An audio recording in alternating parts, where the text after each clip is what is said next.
খরচ করে কক্সবাজার চলে যাও, টাকা খরচ করে কুয়াকাটা, পয়সা কইলে ইন্ডিয়া যাও ভ্রমণে, পয়সা কইলে সিঙ্গাপুর যাও ভ্রমণে, পয়সা কইলে দুনিয়া ভ্রমণ করে বেড়াও। আর আল্লাহু আকবার, পয়সা কইলে একবার মক্কা মদিনায় যাইবা, এই আকর্ষণটাই ঠান্ডা কেন পয়দা হয় না? সৈয়দ আহমদ রিফাই রহমাতুল্লাহ আলাইহি, সৈয়দ আহমদ রিফাই রহমাতুল্লাহ আলাইহি ওই আরবের ভিতরেই বাড়ি, বহুত বড় বুজুর্গ আল্লাহওয়ালা, কিন্তু নিতান্ত গরিব মানুষ, হজে যাইতে পারে নাই জীবনের গোড়ার দিক দিয়ে, শুরু দিক দিয়ে লম্বা একটা টাইম। প্রত্যেক বছর উনার বাসার কাছ দিয়ে হাজি চাপড়া যখন হজের দিকে রওনা করে চলে যায়, দূর থেকে আইসা বাসার কাছ থেকে যায়, বাসার পাশের হাজি চাপড়া নতুন করে হেরাম পরে রওনা দেয়, তখন সৈয়দ আহমদ রিফাই হাজি সাহেবদের কাছে সালাম পাঠায় দেয়, কয় আমার সালামটা রসুলের রওজায় দিয়ে দিও, আমার সালাম নবীর রওজায় পৌঁছাই দিও। এমন করে জীবন ভরে শুধু অন্যের কাছে সালাম পাঠায়। ইতিমধ্যে আল্লাহ পাক তৌফিক দান করেছে, উনি একবার হজে গেছেন, মক্কায় হজ কর্ম সাইরা হজের আহকাম সব সম্পূর্ণ কইরা এরপরে চলে গেছেন মদিনায়। মদিনায় যাইয়া রওজার কাছে গিয়ে সৈয়দ আহমদ রিফাই রহমাতুল্লাহ আলাইহি ওই জায়গা দাঁড়ায়া নবী পাককে সম্বোধন করে বলেন, ফি হালাতিল বুদিরু হে কুনতু উরসিলুহা, ফি হালাতিল বুদিরু হে কুনতু উরসিলুহা তুকাব্বিলুল আরদা আন্নি ওয়া হিয়া নাইবাতি ফাহাদিহি দাওলাতুল আসমাহ কদ হাদারাত হামদুদ ইয়ামিনাকা কাই তুক্তি বিহা শাফাতি, হামদুদ ইয়ামিনাকা কাই তুক্তি বিহা শাফাতি। ওগো আল্লাহর নবী, এতদিন দূরে ছিলাম, বাতাসের কাছে সালাম দিয়েছি, বাতাসের কাছে ঠোঁটটা পাঠিয়ে দিয়েছি এই রওজায় চুমু খাওয়ার জন্য। আজকে আল্লাহ ইহসান করেছেন, আল্লাহ রহম করেছেন, আপনার রোহানি ডাকে সাড়া পেয়েছি। আমি চলে আসছি মদিনায়, আমি মুখস্থ সালাম দেব না, আমি মুখস্থ মুসাফা করব না। হামদুদ ইয়ামিনাকা কায় তুক্তি বিহা শাফাতি, আমি আপনার হাতখান দেখতে চাই। আপনার নাম হায়াতুন নবী, আপনি জীবিত কবরে শুয়ে আছেন, কথা যদি সত্য হয় তাহলে আমি আপনার হাত দেখতে চাই, হাত দেখে আমি চুমো খাবো, হাত দেখে আমি সালাম করব। এই বলে যখন আবেগের সাথে বলেছেন, শের পড়েছেন, সঙ্গে সঙ্গে কবর থেকে হাতটা বেরিয়ে আসছে। ওই জায়গায় যারা ছিল সকলেই হাত দেখেছে, লাভ দিয়ে গিয়ে হাতে চুমো খেয়েছেন। বন্ধুরে, আহলে হাদিসের ভাইরা এই কথাটা খাইতে চায় না, মানতে চায় না। তুমি না মানলে কিছু আসে যায় না। আল্লাহু আকবার, তুমি না মানলে কিছু আসে যায় না। কারণ নাবালেগরে বিয়ের গল্প করা যেমন, তোমার কাছে এই জাতীয় গল্প করা তেমন। 5 বছরে বুলা, অনেক সময় ছেলেকের সাথে বাপরাই আর কি করে, তামাশা করে। বাপ বেটা যদি খুব গুড ওয়েল হয়, ভালো সম্পর্ক হয়, তখন মেয়ের সাথে মারা, মেয়ের সাথে মা বাপেরা, ছেলের সাথে বাপে একটু তামাশা, একটু জোরে কান সুবহানাল্লাহ। আমার নবী বলেন, মিরাজের রাতে আমি সরাসরি আল্লাহ পাকের সামনে বসা ছিলাম, আমার মাঝে আর আল্লাহর মাঝে কোনো পর্দা ছিল না, বিলা পর্দা আমি আল্লাহকে এই 2 চক্ষু দিয়ে দেখেছি। জোরে কান সুবহানাল্লাহ, আল্লাহু আকবার। আব্দুল্লাহ ইবনে সালাম রাদিয়াল্লাহু তাআলা আনহু, কষ্ট হচ্ছে? আব্দুল্লাহ ইবনে সালাম ইহুদিদের বহুত বড় একজন আলেম। মদিনায় ইহুদিদের বসবাস বেশি ছিল। হুজুর হিজরত করে যাওয়ার আগেই আব্দুল্লাহ ইবনে সালাম ইহুদিদের বড় আলেম। উনি জানছে যে মক্কায় মুহাম্মদ সাল্লাল্লাহু আলাইহি ওয়াসাল্লাম নামে একজন নবুয়তি দাবি করছে। কেউ মানে না, কিন্তু আব্দুল্লাহ ইবনে সালাম তৌরাতের ভিতরে, ইঞ্জিলের ভিতরে পড়ছে যে শ্রেষ্ঠ নবীর নাম হবে মুহাম্মদ, মক্কায় তার আগমন হবে, এই টাইমে আসবে, সবকিছু মিলে গেছে। তারপর আব্দুল্লাহ ইবনে সালাম মদিনা থেকে মক্কায় যাই নাই হুজুরের কাছে একটা পরীক্ষা করার জন্য। সেটা হলো, উনি ইঞ্জিলের ভিতরে, তৌরাতের ভিতরে পড়ছে যেই লোকটা শ্রেষ্ঠ নবী মুহাম্মদ নবী হবে, ওই লোকটা মক্কায় 13 বছর থাকবে, জাতির নির্যাতন সহ্য করতে না পারে মদিনায় হিজরত করবে 13 বছর নবুয়তির পরে। যদি ওই লোকটা সত্যই নবী হয়, তাহলে আমি হাতে গুনে রাখলাম 13 বছরের পরে মক্কায় থাকতে পারবে না, মদিনায় আসবেই। আর যখন মদিনায় আসবে, আমি বেঁচে থাকলে সেই সময় তার কাছে বায়াত হব। যদি ওই লোকটা মক্কা থেকে 13 বছর পরে মদিনায় না আসে, তাহলে বুঝবো যে ভণ্ড, ও ভণ্ডর কাছে যাওয়া যাবে না। এই অপেক্ষায় আমি একটা পরীক্ষা নিয়ে বসে রয়েছি। জাস্ট 13 বছর পুরিয়ে গেছে, আমার নবী মদিনায় চলে গেছে। 1 নম্বর পরীক্ষায় হুজুর পাস। কতক্ষণ? দলে দলে সাহাবায়ে কিরাম হযরত নবী পাক সাল্লাল্লাহু আলাইহি ওয়াসাল্লামের কাছে আবু আইয়ুব আনসারীর বাড়িতে যাচ্ছে। আব্দুল্লাহ ইবনে সালাম কয়, আমিও গেলাম। যাইয়া প্রথম নিয়ত করছি যে 3টে প্রশ্ন করব, কিন্তু ফার্স্ট নজরে, প্রথম নজরে ওই লোকটার চেহারা দেখে আমার প্রশ্ন সবগুলাই গেছে যে যেই চেহারার কাছে প্রশ্ন করব ওই চেহারা জীবনে কোনোদিন মিথ্যে কথা বলতে পারে না। চেহারা দেখলে বোঝা যায় না, কথা কন না কেন? চোরের চোখ দেখলি টের পাওয়া যায় চোর, ডাকাতির চোখ দেখলি বোঝা যায় যেটা ডাকাত, ভালো মানুষের চেহারা দেখলি বোঝা যায়, ঘুষখোর অফিসার দেখলি বোঝা যায়, সুদখোর পার্টি দেখলে টের পাওয়া যায়, দুকাবাজি করে মাতুব্বার, যেই মাতুব্বাররা ঘুষ খেয়ে মাতুব্বার করে আল্লাহর রহমতকে পেটটা দেখলি টের পাওয়া যায়। কতক্ষণ গাঁজা করে আবাকর ফেন্সিলিল হিরোইন করকে দেখলিও টের পাওয়া যায়। 3-4টি একসাথে রাস্তায় দিয়ে এভাবে সাজরাইয়ে গরু সাজানোর মতো সাজরাই ধরি হাতে, এই একটা ধরে রাখছে, মাল খাইছে বলে তাল হারাই গেছে, আষাঢ় ভাষাকে পড়িয়ে যায়নি কেউ একটা ধরে রাখছে। ভালো মানুষের চেহারা দেখলিও আব্দুল্লাহ ইবনে সালাম কয় নবী পাকের চেহারা দেখে আমি বুঝে ফেলাইছি এই লোকটাই শেষ নবী হবে, বিশ্ব নবী মুহাম্মদুর রাসূলুল্লাহ হবে। আমার আর কোনো প্রশ্ন থাকলো না। আমি যে সামনে বসে গেছি একে একে অনেক জিজ্ঞাসা সবাই করতেছে, নবী প্রশ্ন জবাব দিচ্ছেন। আমিও 3টে প্রশ্ন পরের দিন গিয়ে করলাম, যেই 3টে প্রশ্নের জবাব নবীরা ছাড়া দিতে পারবে না, কোনো নবী রাসূল ছাড়া দিতে পারবে না। ও বন্ধুরে, নবী পাকের কাছে প্রশ্ন 3টে করার সঙ্গে সঙ্গে আমাকে জবাব দিয়ে দিলেন সুন্দর কইরা। আমি আর কাল বিলম্ব করলাম না, আমি পড়ে ফেললাম লা ইলাহা ইল্লাল্লাহ মুহাম্মাদুর রাসূলুল্লাহ সাল্লাল্লাহু আলাইহি ওয়াসাল্লাম। আমি বুঝলাম এই প্রশ্নের জবাব কোত্থেকে শিখেছে, মক্কায় থাকতে আল্লাহর কাছ থেকে শিখে আসছে। নবী পাক বলেন আল্লাহ মানি রব্বি ফাসানা তালিমি, আমারে পড়াইছে আমার আল্লাহ, আমার পড়ার চাইতে ভালো পড়া কারো হইতে পারে না। ওয়া আদাবানি রব্বি, আমার আদব শিক্ষা দিয়েছে আমার আল্লাহ, আমার আদবের চাইতে শ্রেষ্ঠ আদব হইতে পারে না। কথা বলেন ঠিক কি ঠিক না? আমার নবী বলেন আনা খাতামুন নবিয়্যিন লা নাবিয়্যা বাদি, আমি হলাম শেষ নবী, আমার পরে আর কোনো নবী আসবে না, আমার পরে কোনো নবী আসবে না। এই নবী পাককে দিয়ে আল্লাহ পাক রব্বুল আলামিন কিয়ামত পর্যন্ত দায়িত্ব পালন করাবেন। আমার নবীর মাঝে কিয়ামতের আগে আর কি কোনো নবীর দরকার হবে? কোনো নবীর দরকার নেই। আমাদের জন্য কমপ্লিট কোর্স একেবারে পূর্ণ একটা সিলেবাস আল্লাহ নবীর মাধ্যমে আল্লাহ তাআলা রেখেছেন। যেই সিলেবাসটা দিয়েছেন সেই সিলেবাসের নাম হলো জালিকাল কিতাব। একটু আরবিতে কোন কি নাম? বলেন কি কিতাব? জালিকাল কিতাব। কোন কিতাব? আল কুরআন। বলেন কোন কিতাব? ওর মধ্যে কোন তার বাকি আছে? অন্যান্য সব ধর্মের ভিতরে সামান্য সীমিত হাতে গোনা কিছু সিলেবাস আছে, ওর পর আমল করলে ধর্ম পালন হয়ে যায়।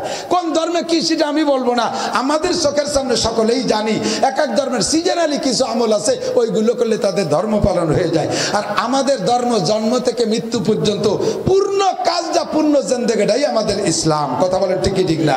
আল্লাহ পাক রব্বুল আলামিন এবার ডাক দিয়ে বলে নবীর মাধ্যমে, কোরআনে কারীমের মাধ্যমে, ইয়া আইয়ুহাল্লাযীনা আমানুত্তাকুল্লাহা হাক্কা তুকাতিহি, হে অন্ধ জগতের অটল বিশ্বাসী পাগলরা, দুনিয়ায় বসে আল্লাহরে দেখো নাই বিশ্বাস করেছো, অন্ধ জগতে বসে আখিরাত দেখো নাই বিশ্বাস করেছো, জান্নাত দেখো নাই বিশ্বাস করেছো, জাহান্নাম দেখো নাই বিশ্বাস করেছো, ফেরেশতা দেখো নাই বিশ্বাস করেছো, পুলসিরাত দেখো নাই বিশ্বাস করেছো, মিজান দেখো নাই বিশ্বাস করেছো, হুর দেখো নাই বিশ্বাস করে লোভ করেছো, কেলমান দেখো নাই বিশ্বাস করে লোভ করেছো, মালিক ফেরেশতারে দেখো নাই বিশ্বাস করে ভয় পেয়েছো।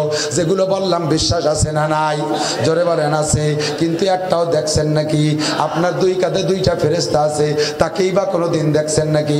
আপনার চোখ পাহারা দেয় 2টা ফেরেশতা 2 চোখের উপরে বইসা, ওই 2টা চোখের উপরে বসে রয়েছে, তারপরে চোখ দিয়ে ফেরেশতাকে দেখি না। দুনিয়ার নাম হলো অন্ধ জগৎ। এই অন্ধ জগতে বইসা কোরআনের দেওয়া বাণী, আমার নবীর দেওয়া বর্ণনা সবগুলোকে আমরা বিশ্বাস করি। আল্লাহ আমাদেরকে সুন্দর মোহাব্বতের সাথে ডাক দিয়ে কয়, ইয়া আইয়ুহাল্লাযীনা আমানু, হে অন্ধ জগতের অটল বিশ্বাসী পাগলরা, ইত্তাকুল্লাহ, আল্লাহরে ভয় কর, আল্লাহরে ভয় কর। ওরে সাপরে ভয় করিস, কামড় দিলে বেশির বেশি মরে যাবি। বাপরে ভয় করিস, বেশির বেশি বাপে একটা পিটেন দেবে। জজরে ভয় করিস, বেশির বেশি তোরে ফাঁসি দিয়ে দেবে বা তোরে যাবজ্জীবন জেল দেবে।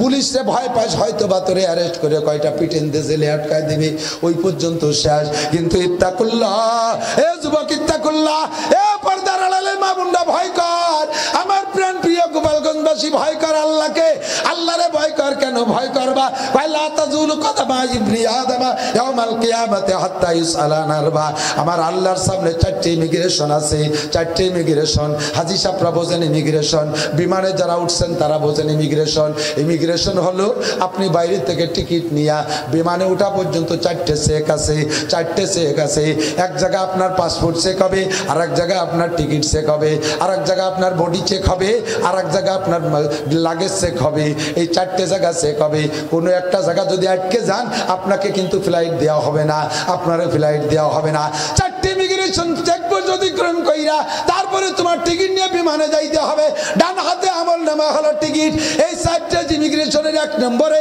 আন উমরিহি ফিমা আপনা আল্লাহর সামনে দাঁড়ায় জবাব দেওয়া লাগবে 70-80 বছরের হায়াত রে কোন কাজে লাগাইছো বুড়ো একটু কয়ে যাও তুমি চার দোকানে ঘন্টার পর ঘন্টা গল্প করো টেলিভিশনের সামনে বসে একেবারে চশমা দিয়ে টেলিভিশন দেখতে তালে থাকো মোবাইলের ছোট ছবিতে তৃপ্তি পাও না একেবারে 36 ইঞ্চি 38 ইঞ্চি 40 ইঞ্চি 50 ইঞ্চি 60 ইঞ্চি এইভাবে 5-6 ফুট বড় পর্দা বানায় টেলিভিশনের সামনে ঘন্টার পর ঘন্টা বসে থাকো দৈনন্দিন পেপার পত্রিকা কিনা যে কটা পেপার আছে সব তুমি পড়ো এ বুড়ো আল্লাহর কোরআন পড়া শিখিস নাই কেন বুড়ি ঘরে বসে সময় কাটাইছিস কেন আল্লাহর কোরআন পড়া শিখিস নাই দুনিয়ার সব কিছু করেছো তুমি কোরআন পড়া শেখো নাই ও দোস্ত তোমার জীবন একেবারে 0+0 সমান সমান 0 তোমার আইয়ে পাশে কবর আযাব মাফ করাইতে পারবে না বিয়ে পাশে কবর আযাব মাফ করাইতে পারবে না শিল্পপতি হইলে কবর আযাব মাফ হবে না চেয়ারম্যান মেম্বার মেয়র হইলে কবর আযাব মাফ হবে না এই সমস্ত পদ পদবি দিয়ে তুমি পুলসিরাত পার হইতে পারবা না এই পদ পদবি দিয়ে তুমি কবর আযাব থেকে বাঁচতে পারবা না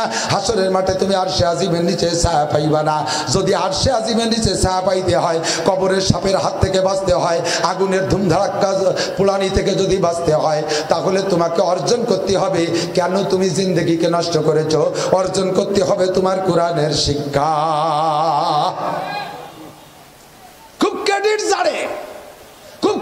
জানে হুজুর আমি ব্রিটিশ পিরিয়ডে বিএ পাস তুমি ব্রিটিশ পিরিয়ডে বিএ পাস আজ থেকে 75 বছর আগে চলে গেছে ব্রিটিশ পিরিয়ড তাহলে তুমি অনেক পুরনো মানুষ 100 বছর বয়সী মানুষ এই ব্রিটিশ পিরিয়ডে বিএ পাস করার পরে এই 75 বছরে কি তুমি কোরআন শরীফ পড়া শিখেছো কয় হুজুর দৌড়ছিলাম ছুটিয়ে গেছে কোরআন শরীফ দর্শ ছুটিয়ে যায় আর ইংরেজি দর্শ ছোটে না বাংলা দর্শ ছোটে না অঙ্ক দর্শ ছোটে না সব কিছু দর্শগুলো ছুটে যায় মাঝে মাঝে একটা গল্প বলে থাকি যদি কোনো ব্যক্তি কোরআন শরীফ পড়তে না জানে আল্লাহ নবী বলেন যেই ঘরে যেই সিনার মধ্যে কোরআন নাই ওই সিনাটা হলো কাল বাইতুল খরিব একেবারে বিরান ঘরের মতো আপনার বসত বাড়ি একটা ঘর ছিল ওই ঘরটারে ফেলাই রেখে চলে গেছেন ঢাকা বেশ কিছুদিন পরে আসছেন ঘরের মধ্যে কেউ থাকে না এসে আপনি ঘরের ভিতরে সরাসরি ঢুকতে পারবেন না ওটা হবে ইঁদুরের ঘর ওটা হবে বানরের ঘর ওটা হবে সাপের ঘর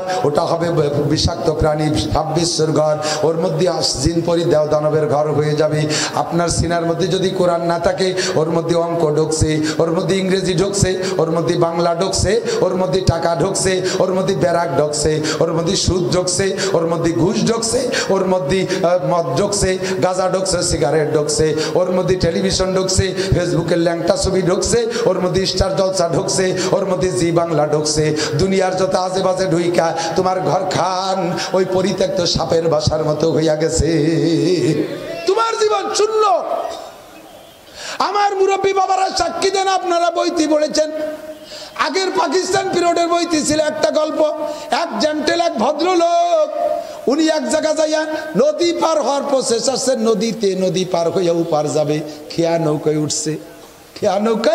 উঠছে খেয়ায় ওই দিন উনি আর মাঝি ছাড়া আর কেউ নাই এবার মাঝিরে উনি একটু খোঁজ গল্পে বৈশা গেছি খোঁজ গল্প করতে করতে এবার মাঝিরে ইন্টারভিউ নিচ্ছে ওহে মাঝি শুদ্ধ ভাষী সাধু ভাষায় ওহে মাঝি তুমি কি বাংলা লেখাপড়া করতে পারো মাঝি কয় স্যার যদি বাংলা লেখাপড়া করতেই পারবো তাহলে খেয়া বাইয়ে খাবো কা তাহলে তো ছোট মোটো একটা চাকরি বাকরি করতাম ভদ্রলোক যখন মাঝির কাছে শুনছে মাঝি বাংলা লেখাপড়া জানে না তার জীবনের রেজাল্ট দিচ্ছে কয় তাহলে তোমার জীবনে চাইরে নাই মিশে চাইরে না বোঝেন মুরব্বীরা তো বোঝেন পোলাপানে কিন্তু চাইরে না বোঝে না এখন চাইরে না বোঝার দিন চলে আইছে 8 আনা না বোঝার দিন চলে আসছে 12 আনা না বোঝার দিন চলে আসছে আল্লাহ বাঁচাইলে আর কিছুদিন পরে 1 টাকা বোঝার দিনও থাকবে না 16 আনায় 1 টাকা, তার 4 ভাগের 1 ভাগের নাম হলো 4 আনা।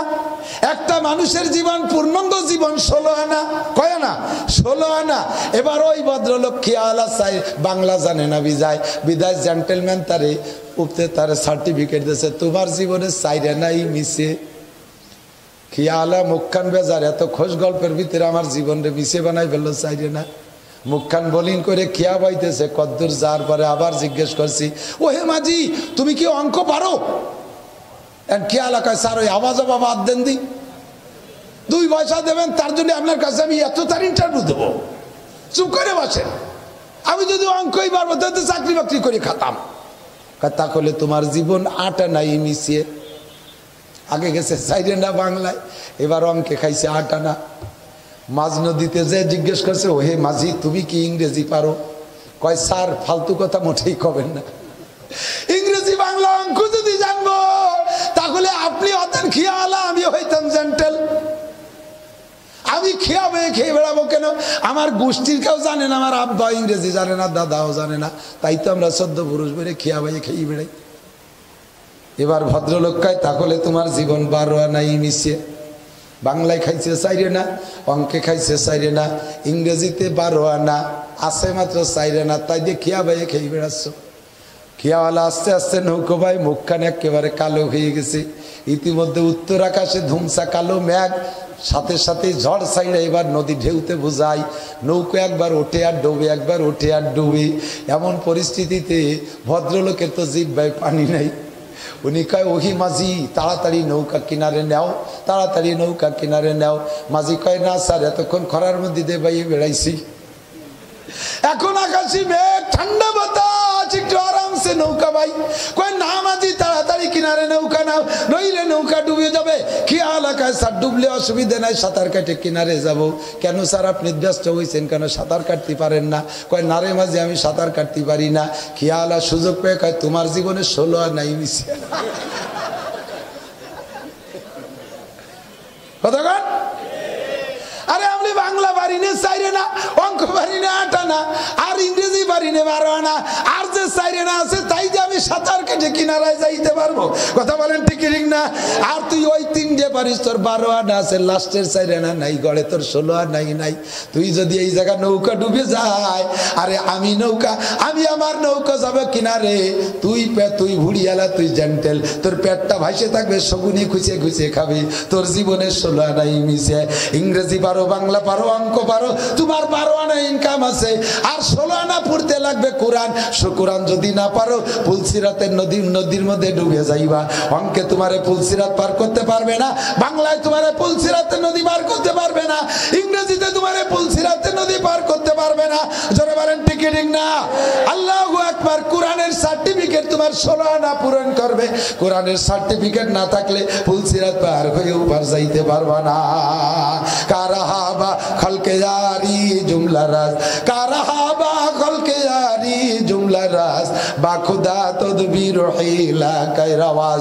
দুনিয়ার সবকিছু পারো, আল্লাহ তোমার 1 নম্বর ইমিগ্রেশনে দাঁড় করে, মনে আছে নাকি ইমিগ্রেশন?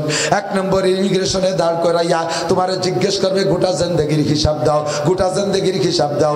আজকে কি বার গেল? রবিবার। গত রবিবার সকালে কি খাইছেন? সত্য কথা বললে কেউ বলতে পারবেন না যে কি খাইছেন। মিথ্যে কথা বললে উদ্ভট একটা কয়ে দিলেন, সেটা আপনি কইতেই পারেন। তবে সত্য কথা বললে গত রবিবার সকালে কি খাইছেন বলতে কিছুক্ষণ ভাবাই লাগবে, অনেকে ভেবেও খুঁজে পাবেন না। কথা বলেন ঠিক কি ঠিক না? 1 সপ্তাহ আগে কি খাইছিস যুবক কইতে পারবি না। এ পর্দার আড়ালের মা ও বোনেরা, সাবধান সতর্ক হয়ে যা। 1 সপ্তাহ আগে কি করছো কইতে পারবা না। 70-80 বছরের জীবনের হিসাব আল্লাহর সামনে দেওয়া লাগবে, কিছুই বলতে পারবা না। সিদ্দিকা আয়েশা বলেন, ওগো নবী, আয়েশা রাদিয়াল্লাহু তাআলা বলেন, ওগো নবী আমরাও কি হিসাবের কাঠগড়ায় দাঁড়াবো? হুজুর বললেন সবাই দাঁড়াইতে হবে। আয়েশা বললেন, ওগো নবী তাহলে আমরাও কি আটকে যাব? হুজুর বললেন, সিদ্দিকা আয়েশা মান হুসিবা নৌকিসা, ওই ইমিগ্রেশনে যেই যাবে সেই ধরা খাবে। ওই জায়গা যদি পাসপোর্টের ভুল থাকে সবাই ধরা খেয়ে যাবে। কথা বলেন ঠিক ঠিক না? আমাদের বাংলাদেশের এক কুলাঙ্গার কিছুদিন আগে আহমদ শফি সাহেব রহমাতুল্লাহ আলাইহি সম্পর্কে কটূক্তি কইরা এরপরে বাংলাদেশ থেকে বিতাড়িত হয়েছে জননেত্রী শেখ হাসিনা মাননীয় প্রধানমন্ত্রী।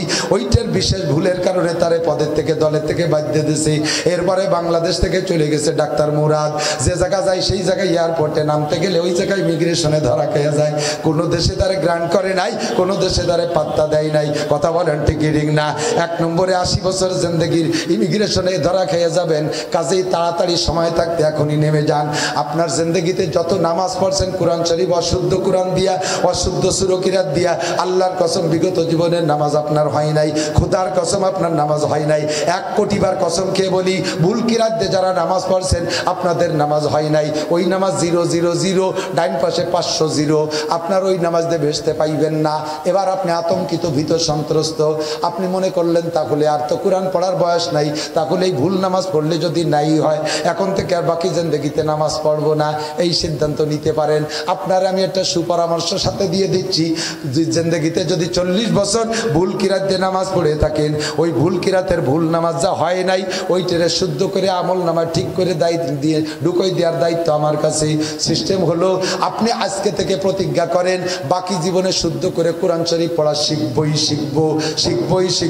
মসজিদের ইমাম সাহেবের কাছে কায়দা নিয়ে বসে যাব, আমি কায়দা পড়ে আলিফবা থেকে অক্ষর জ্ঞান নিয়ে কোরআন শরীফ শুদ্ধ করে পড়া শিখবো। কোরআন শরীফের উচ্চারণ বঙ্গানুবাদ পড়লে ওতে কোনোদিনও শুদ্ধ হবে না, কোনোদিনও শুদ্ধ হবে না। আরবি হরফের ভিতরে কয়েকটা হরফ আছে সেম, ওর পার্থক্য আকাশ পাতালের, তর্জমাগত দিক দিয়ে আকাশ পাতালের পার্থক্য। ওই আকাশ পাতালের পার্থক্য যদি আপনি বাংলায় পড়েন কোনোদিনও করতে পারবেন না। কায়দা একখান কিনে হুজুরির কাছে চেষ্টা করেন, মহিলারা পর্দার আড়ালে মাদ্রাসার ছোট বাচ্চাদেরকে একটা লজিং রাইকা ওর কাছে পড়া শেখা শুরু করেন। আজকে আপনি কায়দা কিনবেন, কালকে থেকে পড়া শুরু করবেন, এই প্রতিজ্ঞা করেছেন। এই আজকে রাতের বেলা আপনি মারা যাবেন, আজকে রাত্রে আপনি মারা যদি যান তাহলে আপনার এই নিয়ে তার এই হারাম আর এই প্রতিজ্ঞার কারণে বিগত জীবনের 40 বছরের ভুল নামাজকে আল্লাহ পাক শুদ্ধ করে আমল নামা ভরে দেবে। এতটুকু ব্যবস্থা আমার কাছে আছে, আর নাই। এছাড়া বলে দেব, যারা অশুদ্ধ কিরাতে নামাজ পড়তেছেন আপনার জীবন 16 আনাই মিশিয়া, ইংরেজিতে অবিরাম। কবরে কি তোমাকে ইংরেজিতে জিজ্ঞেস করবে, what is your name, what is your দিন, মার রব্বুকা, আরবি না অঙ্ক, ওমা দিনুকা ইংরেজি, ওমান হাদার রাজুলুল্লাযী বুইসা ফিকুম কোন ভাষা, শিখে যাও আরবি, কাজে লাগবে আরবি। কথা বলেন ঠিক কি ঠিক না? আল্লাহু আকবার। আনমরিহি ফিমা আবনা ইয়া আইয়ুহাল্লাযীনা আমানুত্তাকুল্লাহ হাক্কা তুকাতিহি। হে মুমিনরা, আল্লাহ অন্ধ জগতের অটল বিশ্বাসী পাগলরা, আল্লাহরে ভয় করে দাঁড়ায় জবাব দেওয়া লাগবে। বের পরে আল্লাহর নবী বলেন আনসাবাবিহি ফিমা আবলা। 2 নম্বর ইমিগ্রেশন, তোমার যৌবনকাল সম্পর্কে জিজ্ঞাসা করা হবে। যুবক, তুমি যৌবনকালটা কোন কাজে লাগাইছো? যৌবনকালে ইবাদতও বেশি করা যায়, গুনাহও বেশি করা যায়, ভালো বেশি করা যায়, মন্দ বেশি করা যায়, ন্যায় বেশি করা যায়, অন্যায় বেশি করা যায়। কথা বলেন ঠিক কি ঠিক না? ও যুবক, এই যৌবনের গরমটারে কোন কাজে লাগাইছো? আসো একটু ইবাদতের মধ্যে আসো, রাতের বেলায় দাঁড়ায় তাহাজ্জুদ পড়ো। তোমার মতো যুবকের জন্য কিন্তু বিশাল পুরস্কার। আল্লাহর নবী বলেন আরশের নিচে বসাইয়া আল্লাহ যাদেরকে নিজ হাতে 500 বছর খানা খাওয়াবে, তার ভিতরে 1 নম্বর হলো ন্যায় বিচারক বাদশা, 2 নম্বরে শাবুন নাশা ফি ইবাদাতিল্লাহ, যে যুবক আর যুবতী, যে যুবক আর যুবতী, যে যুবক আর যুবতী দিনদারির সাথে জীবন কাটাইলো। দিনদারির সাথে জীবন কাটানোর যুবক যদি কেউ থাকো, তুমি বলো এর ভিতরে মজা বেশি না বেদিনীর সাথে কাটানোতে মজা বেশি? দিনদারির সাথে জীবন যাপন করাতে স্বাদ আর মজা বেশি। কথা কান জোরে বলেন ঠিক কি ঠিক না? আর যে সকল যুবকরা পাঙ্কু পানা করে বেড়ায়, পাঙ্কু জানেন না? পাঙ্কু, আল্লাহু আকবার। চুল রাখছে চোর কাটিং, চুলের কয়েকটা কাটিং আছে, একটা হলো চোর কাটিং আর একটা হলো নুস্য কাটিং। নুস্য কাটিং জানেন না? কুত্ত চুলা দিয়ে উপরে কাটে জাকড়া রেখে দিছে, আর প্যান্ট একটা পরছে আইসা প্যান্ট। তোর ওই প্যান্ট দেখে টের পাইছি ওই প্যান্টের মধ্যে হারাম টাকা আছে, তোর প্যান্টের মধ্যে হারাম টাকা আছে। হারামের অ্যাকশন সর্বপ্রথম পোশাকের উপরে পড়ে। অবৈধের অ্যাকশন সর্বপ্রথম পোশাকের উপরে পড়ে, নিষিদ্ধের অ্যাকশন সর্বপ্রথম পোশাকের উপরে পড়ে। আদম আলাইহিস সালাম, হাওয়া আলাইহিস সালাম জান্নাতের মধ্যে থাইকা নিষিদ্ধ খানা যতদিন খায় নাই, বিশুদ্ধ জান্নাতের খানা খাইছে, অতদিন গায়ে পোশাক ছিল। যখন নিষিদ্ধ সেই গন্ধম গাছের ফল খাইছে, ফাবাদাত লাহুমা সাওআতুহুমা, সর্বপ্রথম অ্যাকশন পড়ছে পোশাকের উপরে। জান্নাতি পোশাক গায়ের থেকে অনায়াসে খসে গেছে, বুতাম ওনাদের খোলা লাগে নাই, বুতাম খুলে গায়ের থেকে জামা খসে পড়ে গেছে, টেনেই ধরে রাখতে পারলো না, দুইজনে যার যার কাপড় টেনেই ধরে রাখতে পারলো না। নিষিদ্ধ খানার অ্যাকশন সর্বপ্রথম পোশাকের উপরে পড়ে, দুইজনকে বিবস্ত্র করে ফেলাইছে। ফাতাফিকা ইয়াকসিফানি মিন ওয়ারাকিল জান্নাহ, সতর ডাকছে জান্নাতের গাছের পাতা দিয়া।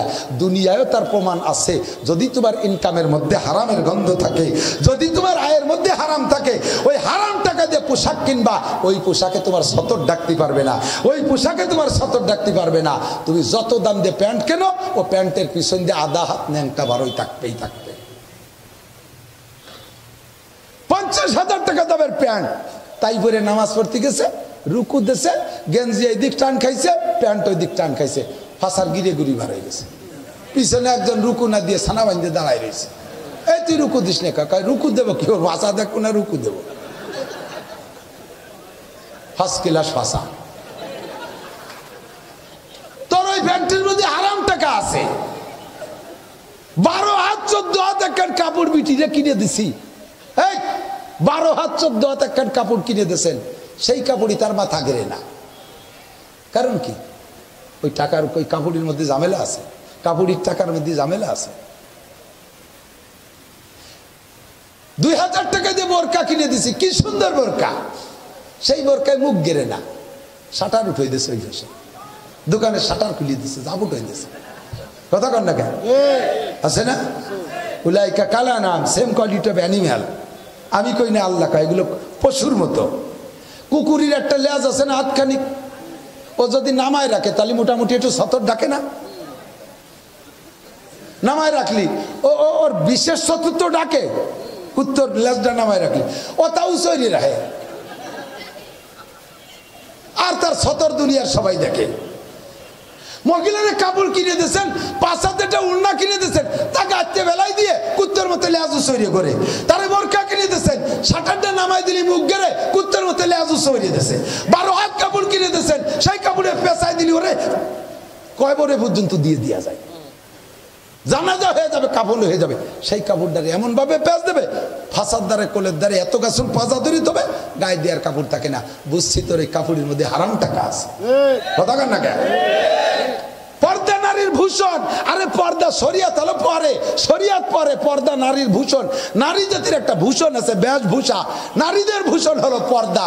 যেই নারী সভ্য, যেই নারী ভদ্র, যেই নারী জাত ভালো, যেই নারী বংশে ভালো, ওটা হিন্দুর জাতও যদি হয় তবুও সে ভদ্র, পর্দার সাথে চলে, মাথায় কাপড় দিয়ে চলে। কথা বলেন ঠিক ঠিক না?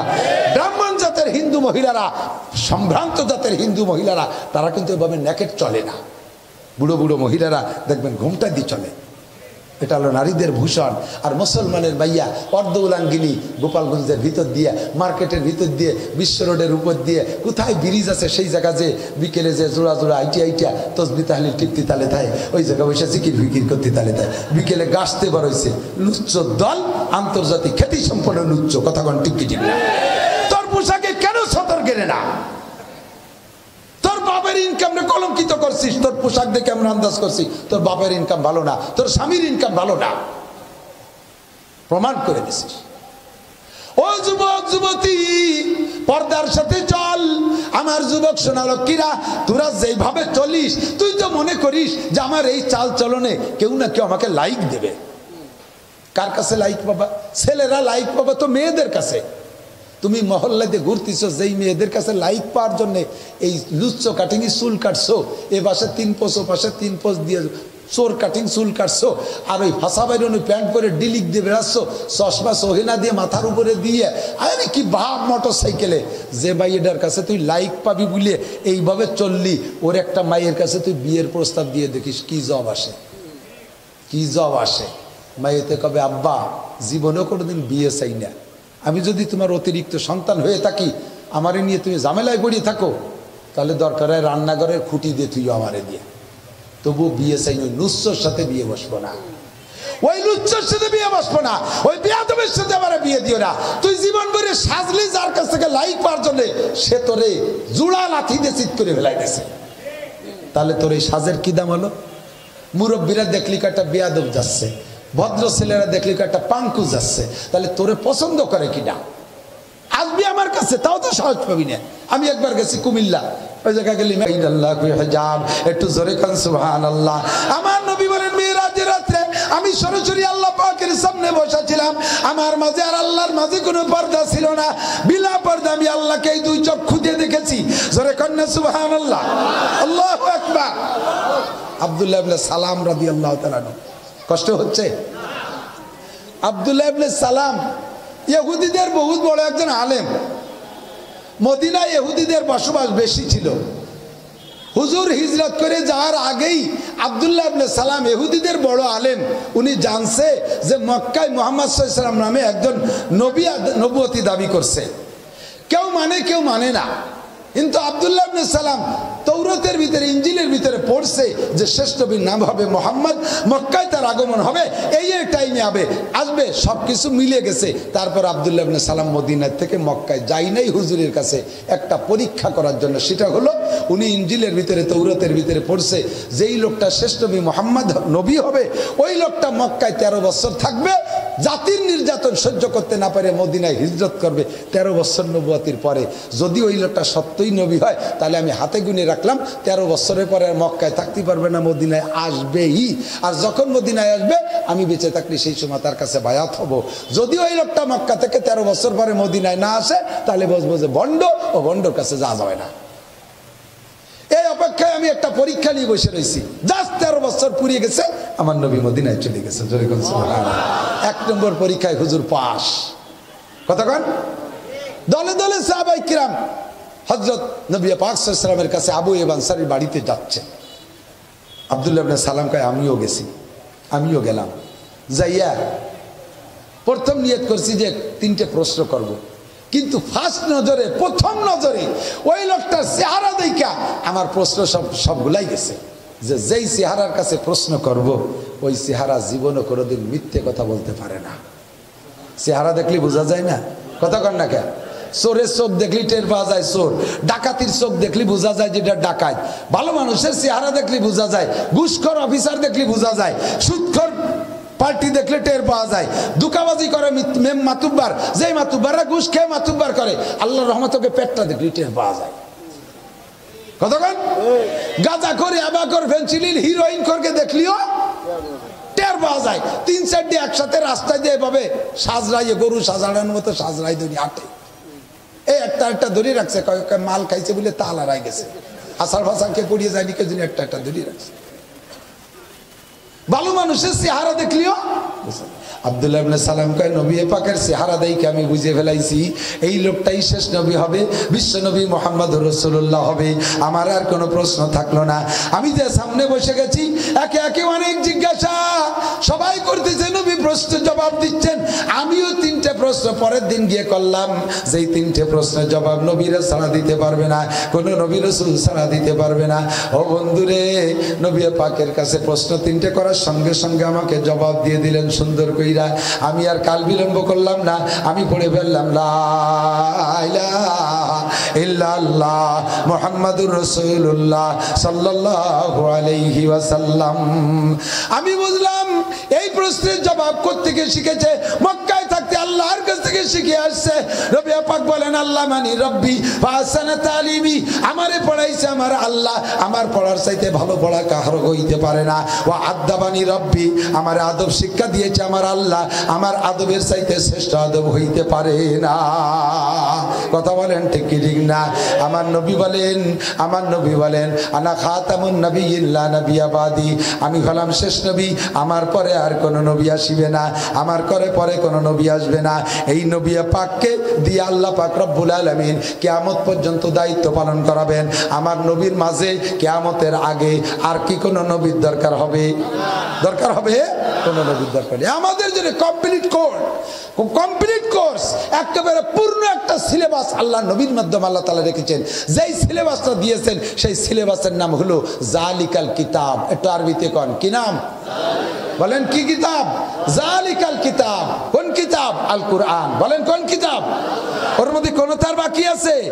অন্যান্য সব ধর্মের ভিতরে সামান্য সীমিত হাতে গোনা কিছু সিলেবাস আছে, ওর পর আমল করলে ধর্ম পালন হয়ে যায়। কোন ধর্মে কি সেটা আমি বলবো না, আমাদের চোখের সামনে সকলেই জানি এক এক ধর্মের সিজনালি কিছু আমল আছে, ওইগুলো করলে তাদের ধর্ম পালন হয়ে যায়। আর আমাদের ধর্ম জন্ম থেকে মৃত্যু পর্যন্ত পূর্ণ কাজটা, পূর্ণ জিন্দেগিটাই আমাদের ইসলাম। কথা বলেন ঠিক ঠিক না? আল্লাহ পাক রব্বুল আলামিন এবার ডাক দিয়ে বলে নবীর মাধ্যমে, কোরআনে কারীমের মাধ্যমে, ইয়া আইয়ুহাল্লাযীনা আমানুত্তাকুল্লাহা হাক্কা তুকাতিহি। হে অন্ধ জগতের অটল বিশ্বাসী পাগলরা, দুনিয়ায় বসে আল্লাহরে দেখো নাই বিশ্বাস করেছো, অন্ধ জগতে বসে আখিরাত দেখো নাই বিশ্বাস করেছো, জান্নাত দেখো নাই বিশ্বাস করেছো, জাহান্নাম দেখো নাই বিশ্বাস করেছো, ফেরেশতা দেখো নাই বিশ্বাস করেছো, পুলসিরাত দেখো নাই বিশ্বাস করেছো, মিজান দেখো নাই বিশ্বাস করেছো, হুর দেখো নাই বিশ্বাস করে লোভ করেছো, কেলমান দেখো নাই বিশ্বাস করে লোভ করেছো, মালিক ফেরেশতারে দেখো নাই বিশ্বাস করে ভয় পেয়েছো। যেগুলো বললাম বিশ্বাস আছে না নাই? জোরে বলেন আছে। কিন্তু একটাও দেখছেন নাকি? আপনার দুই কাঁধে দুইটা ফেরেশতা আছে, তাকেই বা কোনোদিন দেখছেন নাকি? আপনার চোখ পাহারা দেয় দুইটা ফেরেশতা, দুই চোখের উপরে বইসা, ওই দুইটা চোখের উপরে বসে রয়েছে, তারপরেও চোখ দিয়ে ফেরেশতাকে দেখি না। দুনিয়ার নাম হলো অন্ধ জগৎ। এই অন্ধ জগতে বইসা কোরআনের দেওয়া বাণী, আমার নবীর দেওয়া বর্ণনা, সবগুলোকে আমরা বিশ্বাস করি। আল্লাহ আমাদেরকে সুন্দর মোহাব্বতের সাথে ডাক দিয়ে কয়, ইয়া আইয়ুহাল্লাযীনা আমানু, হে অন্ধ জগতের অটল বিশ্বাসী পাগলরা, ইত্তাকুল্লাহ, আল্লাহরে ভয় কর, আল্লাহরে ভয় কর। ওরে সাপরে ভয় করিস, কামড় দিলে বেশির বেশি মরে যাবি। বাপরে ভয় করিস, বেশির বেশি বাপে একটা পিটেন দেবে। জজরে ভয় করিস, বেশির বেশি তোরে ফাঁসি দিয়ে দেবে বা তোরে যাবজ্জীবন জেল দেবে। পুলিশে ভয় পাস, হয়তো বা তোরে অ্যারেস্ট করে কয়টা পিটেন দিয়ে জেলে আটকায় দেবে, ওই পর্যন্ত শেষ। কিন্তু ইত্তাকুল্লাহ, এ যুবক ইত্তাকুল্লাহ, এ পর্দার আড়ালের মা বোনরা ভয় কর। আমার প্রাণ প্রিয় গোপালগঞ্জবাসী ভয় কর আল্লাহকে। আল্লাহরে ভয় কর। কেন ভয় করবা? লা তাজুলু কদমা ইবনি আদম ইয়াউমাল কিয়ামাতি হাত্তা ইউসআলা আন আরবা। আমার আল্লাহর সামনে চারটি ইমিগ্রেশন আছে, চারটি ইমিগ্রেশন। হাজী সাহেবরা বোঝেন ইমিগ্রেশন, বিমানে যারা উঠছেন তারা বোঝেন ইমিগ্রেশন। ইমিগ্রেশন হলো আপনি বাইরে থেকে টিকিট নিয়ে বিমানে ওঠা পর্যন্ত চারটে চেক আছে, চারটে চেক আছে। এক জায়গায় আপনার পাসপোর্ট চেক হবে, আর এক জায়গায় আপনার টিকিট চেক হবে, আর এক জায়গায় আপনার বডি চেক হবে, আর এক জায়গায় আপনার লাগেজ চেক হবে। এই চারটে জায়গা চেক হবে। কোনো একটা জায়গা যদি আটকে যান, আপনাকে কিন্তু ফ্লাইট দেওয়া হবে না, আপনার ফ্লাইট দেওয়া হবে না। চারটে ইমিগ্রেশন চেকপোস্ট অতিক্রম কইরা তারপরে তোমার টিকিট নিয়ে বিমানে যাইতে হবে। ডান হাতে আমল নামা হলো টিকিট। এই চারটে ইমিগ্রেশনের এক নম্বরে আন উমরিহি ফিমা, আপনা আল্লাহর সামনে দাঁড়ায় জবাব দেওয়া লাগবে। 70-80 বছরের হায়াত রে কোন কাজে লাগাইছো? বুড়ো একটু কয়ে যাও।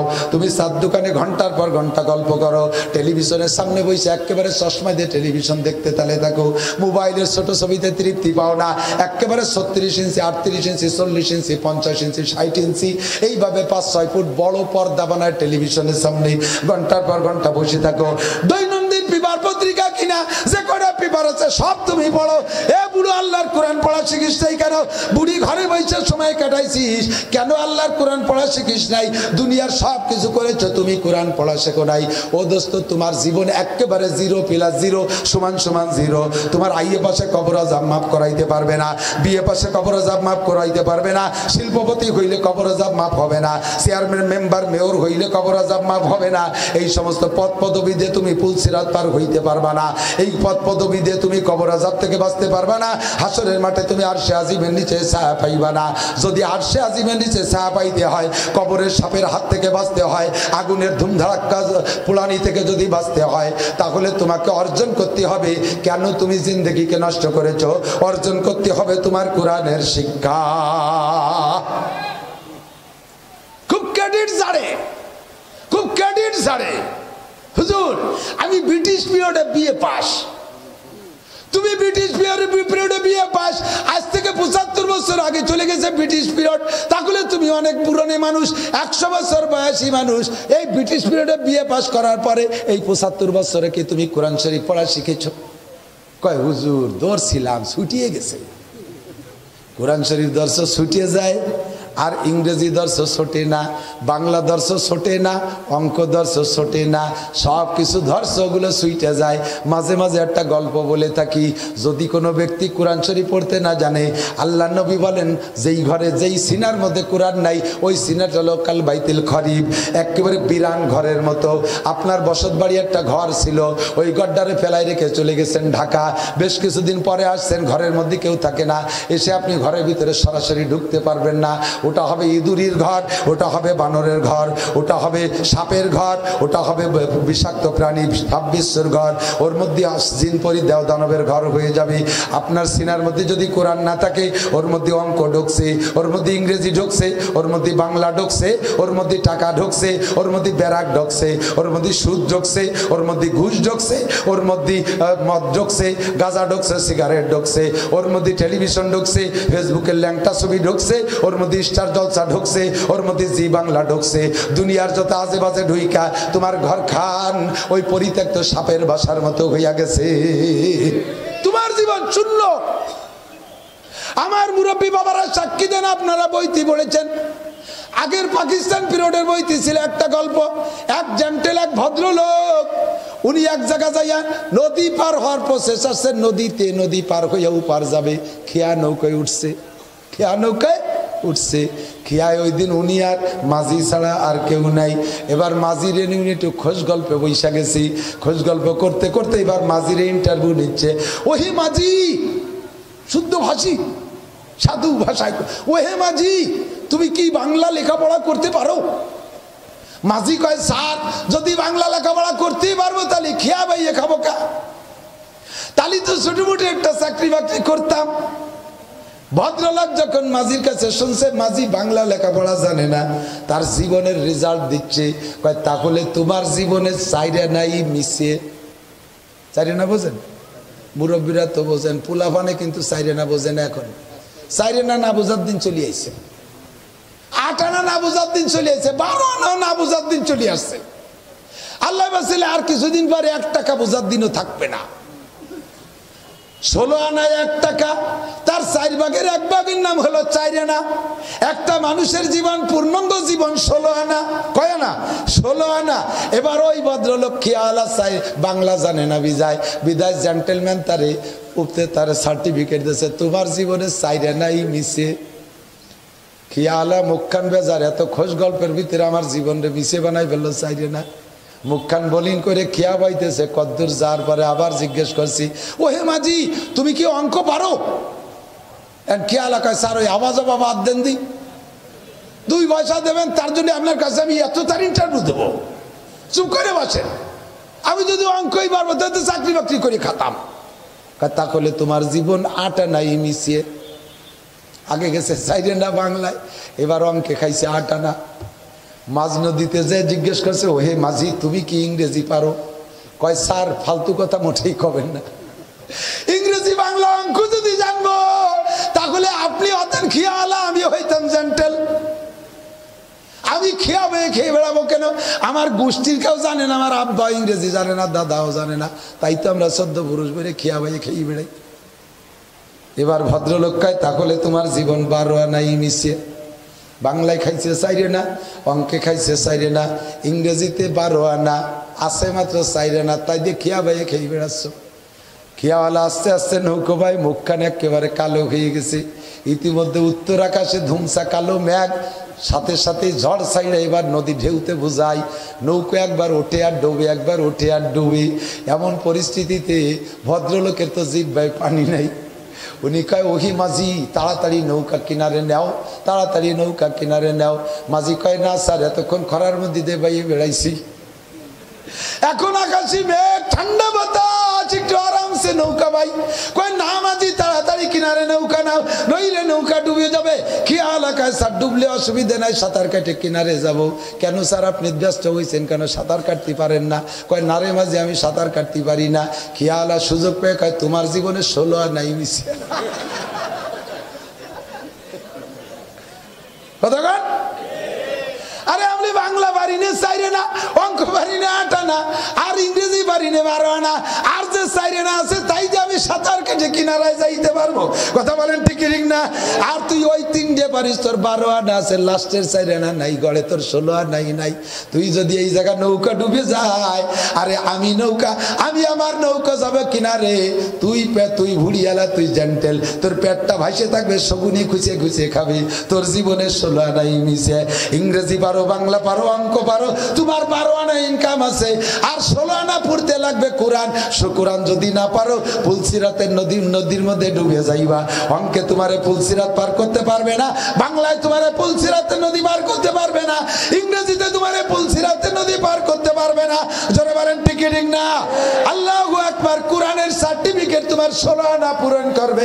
কোরআনের সার্টিফিকেট না থাকলে পুলসিরাত পার হয়ে উপর যাইতে পারবা না। কারাহাবা খলকে জারি জুমলা রাজ, কারাহাবা খলকে জারি জুমলা রাজ, বা খুদা তদবির হিলা কায়রাওয়াজ। দুনিয়ার সবকিছু পারো, আল্লাহ তোমার 1 নম্বর ইমিগ্রেশনে দাঁড় করে, মনে আছে নাকি ইমিগ্রেশন? 1 নম্বর ইমিগ্রেশনে দাঁড় করাইয়া তোমার জিজ্ঞেস করবে গোটা জিন্দেগির হিসাব দাও, গোটা জিন্দেগির হিসাব দাও। আজকে কি বার গেল? রবিবার। গত রবিবার সকালে কি খাইছেন? সত্য কথা বললে কেউ বলতে পারবেন না যে কি খাইছেন। মিথ্যে কথা বললে উদ্ভট একটা কয়ে দিলেন, সেটা আপনি কইতেই পারেন। তবে সত্য কথা বললে গত রবিবার সকালে কি খাইছেন বলতে কিছুক্ষণ ভাবাই লাগবে, অনেকে ভেবেও খুঁজে পাবেন না। কথা বলেন ঠিক কি ঠিক না? 1 সপ্তাহ আগে কি খাইছিস যুবক কইতে পারবি না। এ পর্দার আড়ালের মা ও বোনেরা, সাবধান সতর্ক হয়ে যা। 1 সপ্তাহ আগে কি করছো কইতে পারবা না। 70-80 বছরের জীবনের হিসাব আল্লাহর সামনে দেওয়া লাগবে, কিছুই বলতে পারবা না। সিদ্দিকা আয়েশা বলেন, ওগো নবী, আয়েশা রাদিয়াল্লাহু তাআলা আনহা বলেন, ওগো নবী, আমরাও কি হিসাবের কাঠগড়ায় দাঁড়াবো? হুজুর বললেন সবাই দাঁড়াইতে হবে। আয়েশা বললেন, ওগো নবী, তাহলে আমরাও কি আটকে যাব? হুজুর বললেন, সিদ্দিকা আয়েশা, মান হুসিবা নৌকিসা, ওই ইমিগ্রেশনে যেই যাবে সেই ধরা খাবে। ওই জায়গা যদি পাসপোর্টের ভুল থাকে সবাই ধরা খেয়ে যাবে। কথা বলেন ঠিক ঠিক না? আমাদের বাংলাদেশের এক কুলাঙ্গার কিছুদিন আগে আহমদ শফি সাহেব রহমাতুল্লাহ আলাইহি সম্পর্কে কটূক্তি কইরা এরপরে বাংলাদেশ থেকে বিতাড়িত হয়েছে। জননেত্রী শেখ হাসিনা মাননীয় প্রধানমন্ত্রী ওইটার বিশেষ ভুলের কারণে তারে পদের থেকে দলের থেকে বাদ দিয়ে দিয়েছে। এরপরে বাংলাদেশ থেকে চলে গেছে ডাক্তার মুরাদ। যে জায়গা যায় সেই জায়গায় এয়ারপোর্টে নামতে গেলে ওই জায়গায় ইমিগ্রেশনে ধরা খেয়ে যায়। কোনো দেশে তারে গ্রান্ট করে নাই, কোনো দেশে তারে পাত্তা দেয় নাই। কথা বলেন ঠিক ঠিক না? 1 নম্বরে 80 বছর জিন্দেগির ইমিগ্রেশনে ধরা খেয়ে যাবেন, কাজেই তাড়াতাড়ি সময় থাকতে এখনই নেমে যান। আপনার জিন্দেগিতে যত নামাজ পড়ছেন কোরআন শরীফ অশুদ্ধ কোরআন দিয়া, অশুদ্ধ সুরকিরাত দিয়া, আল্লাহর কসম বিগত জীবনের নামাজ আপনার হয় নাই, খোদার কসম আপনার নামাজ হয় নাই। 1 কোটি বার কসম খেয়ে বলি, ভুল কিরাত দিয়ে যারা নামাজ পড়ছেন আপনাদের নামাজ হয় নাই। ওই নামাজ 000, ডাইন পাশে 500, আপনার ওই নামাজ দিয়ে ভেসতে পাইবেন না। এবার আপনি আতঙ্কিত, ভীত, সন্ত্রস্ত। আপনি মনে করলেন তাহলে আর তো কোরআন পড়ার বয়স নাই, তাহলে এই ভুল নামাজ পড়লে যদি নাই হয়, এখন থেকে আর বাকি জিন্দেগিতে নামাজ পড়বো না, এই সিদ্ধান্ত নিতে পারেন। আপনার আমি একটা সুপরামর্শ সাথে দিয়ে দিচ্ছি, জিন্দেগিতে যদি 40 বছর ভুল কিরাত দিয়ে নামাজ পড়ে থাকেন, ওই ভুল কিরাতের ভুল নামাজ যা হয় নাই ওইটারে শুদ্ধ করে আমল নামা ঠিক করে দায়িত্ব দিয়ে ঢুকই দেওয়ার দায়িত্ব আমার কাছে। সিস্টেম হলো, আপনি আজকে থেকে প্রতিজ্ঞা করেন বাকি জীবনে শুদ্ধ করে কোরআন শরীফ পড়া শিখবই। মসজিদের ইমাম সাহেবের কাছে কায়দা নিয়ে বসে যাব, আমি কায়দা পড়ে আলিফবা থেকে অক্ষর জ্ঞান নিয়ে কোরআন শরীফ শুদ্ধ করে পড়া শিখবো। কোরআন শরীফে উচ্চারণ বঙ্গানুবাদ পড়লে ওতে কোনোদিনও শুদ্ধ হবে না, কোনোদিনও শুদ্ধ হবে না। আরবি হরফের ভিতরে কয়েকটা হরফ আছে সেম, ওর পার্থক্য আকাশ পাতালের, তর্জমাগত দিক দিয়ে আকাশ পাতালের পার্থক্য। ওই আকাশ পাতালের পার্থক্য যদি আপনি বাংলায় পড়েন কোনোদিনও করতে পারবেন না। কায়দা একখান কিনে হুজুরির কাছে চেষ্টা করেন। মহিলারা পর্দার আড়ালে মাদ্রাসার ছোট বাচ্চাদেরকে একটা লজিং রাইকা ওর কাছে পড়া শেখা শুরু করেন। আজকে আপনি কায়দা কিনবেন, কালকে থেকে পড়া শুরু করবেন। এই প্রতিজ্ঞা করেছেন আজকে রাতের বেলা আপনি মারা যাবেন। আজকে রাত্রে আপনি মারা যদি যান, তাহলে আপনার এই নিয়ে তার এই হারাম আর এই প্রতিজ্ঞার কারণে বিগত জীবনের 40 বছরের ভুল নামাজকে আল্লাহ পাক শুদ্ধ করে আমল নামা ভরে দেবে। এতটুকু ব্যবস্থা আমার কাছে আছে, আর নাই। এছাড়া বলে দেব, যারা অশুদ্ধ কিরাতে নামাজ পড়তেছেন আপনার জীবন 16 আনাই মিশিয়া, ইংরেজিতে অবিরাম। কবরে কি তোমাকে ইংরেজিতে জিজ্ঞেস করবে, what is your name, what is your দিন, মার রব্বুকা, আরবি না অঙ্ক, ওমা দিনুকা ইংরেজি, ওমান হাদার রাজুলুল্লাযী বুইসা ফিকুম, কোন ভাষা, শিখে যাও আরবি, কাজে লাগবে আরবি। কথা বলেন ঠিক কি ঠিক না? আল্লাহু আকবার। আনমরিহি ফিমা আবনা ইয়া আইয়ুহাল্লাযীনা আমানুত্তাকুল্লাহ হাক্কা তুকাতিহি। হে মুমিনরা, আল্লাহ অন্ধ জগতের অটল বিশ্বাসী পাগলরা, আল্লাহরে ভয় করে দাঁড়ায় জবাব দেওয়া লাগবে। বের পরে আল্লাহর নবী বলেন আনসাবাবিহি ফিমা আবলা। 2 নম্বর ইমিগ্রেশন, তোমার যৌবনকাল সম্পর্কে জিজ্ঞাসা করা হবে। যুবক, তুমি যৌবনকালটা কোন কাজে লাগাইছো? যৌবনকালে ইবাদতও বেশি করা যায়, গুনাহও বেশি করা যায়, ভালো বেশি করা যায়, মন্দ বেশি করা যায়, ন্যায় বেশি করা যায়, অন্যায় বেশি করা যায়। কথা বলেন ঠিক কি ঠিক না? ও যুবক, এই যৌবনের গরমটারে কোন কাজে লাগাইছো? আসো একটু ইবাদতের মধ্যে আসো, রাতের বেলায় দাঁড়ায় তাহাজ্জুদ পড়ো। তোমার মতো যুবকের জন্য কিন্তু বিশাল পুরস্কার। আল্লাহর নবী বলেন আরশের নিজে বসাইয়া আল্লাহ যাদেরকে নিজ হাতে 500 বছর খানা খাওয়াবে, তার ভিতরে 1 নম্বর হলো ন্যায় বিচারক বাদশাহ, 2 নম্বরে শাবুন নাশা ফি ইবাদাতিল্লাহ। যে যুবক আর যুবতী, যে যুবক আর যুবতী, এদিক যে যুবক আর যুবতী দিনদারির সাথে জীবন কাটাইল, দিনদারির সাথে জীবন কাটানোর যুবক যদি কেউ থাকো, তুমি বলো এর ভিতরে মজা বেশি না বেদিনীর সাথে কাটানোতে মজা বেশি? দিনদারির সাথে জীবন যাপন করাতে স্বাদ আর মজা বেশি। কথা কান জোরে বলেন ঠিক কি ঠিক না? আর যে সকল যুবকরা পাঙ্কু পানা করে বেড়ায়, পাঙ্কু, পাঙ্কু জানেন না? পাঙ্কু, আল্লাহু আকবার। চুল রাখছে চোর কাটিং, চুলের কয়েকটা কাটিং আছে, একটা হলো চোর কাটিং আর একটা হলো নুস্য কাটিং। নুস্য কাটিং জানেন না? কুত্তো চুলা দিয়ে উপরে কাটে জাকড়া রেখে দিছে, আর প্যান্ট একটা পরছে আইসা প্যান্ট। তোর ওই প্যান্ট দেখে টের পাইছি ওই প্যান্টের মধ্যে হারাম টাকা আছে, তোর প্যান্টের মধ্যে হারাম টাকা আছে। হারামের অ্যাকশন সর্বপ্রথম পোশাকের উপরে পড়ে, অবৈধের অ্যাকশন সর্বপ্রথম পোশাকের উপরে পড়ে, নিষিদ্ধের অ্যাকশন সর্বপ্রথম পোশাকের উপরে পড়ে। আদম আলাইহিস সালাম, হাওয়া আলাইহিস সালাম জান্নাতের মধ্যে থাইকা নিষিদ্ধ খানা যতদিন খাই নাই, বিশুদ্ধ জান্নাতের খানা খাইছে, অতদিন গায়ে পোশাক ছিল। যখন নিষিদ্ধ সেই গন্ধম গাছের ফল খাইছে, ফাবাদাত লাহুমা সাওআতুহুমা, সর্বপ্রথম অ্যাকশন পড়ছে পোশাকের উপরে। জান্নাতি পোশাক গায়ের থেকে অনায়াসে খসে গেছে, বুতাম ওনাদের খোলা লাগে নাই, বুতাম খুলে গায়ের থেকে জামা খসে পড়ে গেছে, টেনেই ধরে রাখতে পারলো না, দুইজনে যার যার কাপড় টেনেই ধরে রাখতে পারলো না। নিষিদ্ধ খানার অ্যাকশন সর্বপ্রথম পোশাকের উপরে পড়ে, দুইজনকে বিবস্ত্র করে ফেলাইছে। ফাতাফিকা ইয়াকসিফানি মিন ওয়ারাকিল জান্নাহ, সতর ডাকছে জান্নাতের গাছের পাতা দিয়া। দুনিয়ায়ও তার প্রমাণ আছে, যদি তোমার ইনকামের মধ্যে হারামের গন্ধ থাকে, যদি তোমার আয়ের মধ্যে হারাম থাকে, ওই হারাম টাকা দিয়ে পোশাক কিনবা, ওই পোশাকে তোমার সতর ডাকতে পারবে না, ওই পোশাকে তোমার সতর ডাকতে পারবে না। তুমি যত দাম দিয়ে প্যান্ট কেনো, ও প্যান্টের পিছন দিয়ে আধা হাত ন্যাংটা বারোই থাকবেই থাকবে। 50,000 টাকা দামের প্যান্ট, তাই পরে নামাজ পড়তে গেছে, রুকু দেশে গেঞ্জি এই দিক টান খাইছে, প্যান্ট ওই দিক টান খাইছে, ফাঁসার গিরে গুড়ি বার হয়ে গেছে। পিছনে একজন রুকু না দিয়ে ছানা বান্ধে দাঁড়ায় রয়েছে, এই তুই রুকু দিস না কাকা, রুকু দেবো কি ওর ভাষা দেখবো না, রুকু দেবো, ফাঁস কিলাস ফাঁসা। তোর ওই প্যান্টের মধ্যে হারাম টাকা আছে। 12 হাত 14 হাত একটা কাপড় বিটিরে কিনে দিছি, এই 12 হাত 14 হাত একটা কাপড় কিনে দিয়েছেন, সেই কাপড়ই তার মাথা গেড়ে না। কারণ কি? ওই টাকার ওই কাপড়ের মধ্যে ঝামেলা আছে, কাপড়ের টাকার মধ্যে ঝামেলা আছে। 2000 টাকা দিয়ে বোরকা কিনে দিছি, কি সুন্দর বোরকা, সেই বোরকায় মুখ গেড়ে না, শাটার উঠে দিয়েছে, ওই ভাষা দোকানে শাটার খুলিয়ে দিচ্ছে, জাবুট হয়ে দিচ্ছে। কথা কন না কেন? আছে না? উলাইকা কালা নাম, সেম কোয়ালিটি অফ অ্যানিম্যাল। আমি কই না, আল্লাহ কয় এগুলো পশুর মতো। কুকুরের একটা লেজ আছে না হাতখানিক, ও যদি নামায় রাখে তাহলে মোটামুটি একটু সতর ডাকে না, নামায় রাখলি ওর বিশেষ সতর তো ডাকে, কুত্তর লেজটা নামায় রাখলি ও তাও সরি রাখে, আর তার সতর দুনিয়ার সবাই দেখে। মহিলারা কাপড় কিনে দিয়েছেন, 5,000 উড়না কিনে দিয়েছেন, তাকে আত্মে বেলায় দিয়ে কুত্তের মতো লেজু সরিয়ে করে, তারা বোরকা কিনে দিয়েছেন, শাটারটা নামাই দিলে মুখ গেড়ে কুত্তের মতো লেজু সরিয়ে দিয়েছে।